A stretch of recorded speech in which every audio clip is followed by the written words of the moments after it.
গদখালি থেকে মানে যায় এবং এই গদখালিতে প্রচুর পরিমাণে ফুল চাষ হয়। আমরা আজকে আসছি একটা কসমস ফুলের বাগানে। এই কসমস ফুলের বাগান দেখেন কি সুন্দর বিস্তীর্ণ এলাকা। এই কসমস ফুলটা চাষ করা হয় কিভাবে, এটা আসলে আপনাদের আজকে জানাবো। যেটা বিষয় হলো, এই কসমস ফুল চাষ করতে গেলে আপনার বেড তৈরি করতে হবে। দেখেন কি সুন্দর করে বেড তৈরি করছে। প্রতিটা বেডের মাপ হতে হবে 1 মিটার। কয় মিটার? 1 মিটার। জমি আপনার যত লম্বা হোক, জমি আপনার লম্বা এটা কোনো বিষয় না, কারণ কি বেড লম্বা হবে। এবং একটা জিনিস খেয়াল করতে হবে যেন পানি না বাঁধে, কারণ এই ফুলটা যদি পানি বাঁধে তাহলে কিন্তু এটা ফুলটা নষ্ট হয়ে যায়। আমরা একটু দেখি, এখানে হলুদ এবং সাদা দুই কালারের ফুল তৈরি মানে লাগাইছে তারা।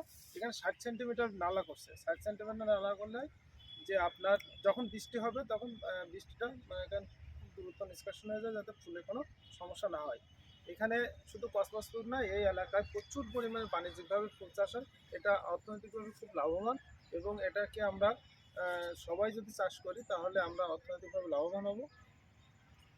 এখানে আরেকটা জিনিস বিষয়, যেখানে জমি আছে উঁচা, সেই জমি ছাড়া কিন্তু এই ফুলটা চাষ করা মানে আসলে লস হয়ে যাবে, লাভ হবে না।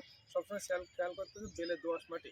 বেলে দোআঁশ মাটি এই ফুলটা চাষ করার জন্য খুবই ভালো, কারণ এই বেলে দোআঁশ মাটিতে এই ফুলটা খুবই ভালো হয়। এই এলাকায় মানে যতদূর আমরা মাঠ দেখবো, সব বিস্তীর্ণ মাঠ কিন্তু সব ফুল আর ফুল। এই এখন আপনারা যদি লাভবানভাবে চাষ করতে চান তাহলে এখানে এসে এখানে চাষ পদ্ধতি আপনারা সব দেখে যেতে হবে। প্রিয় দর্শক, এই পর্যন্ত, সবাই ভালো থাকবেন।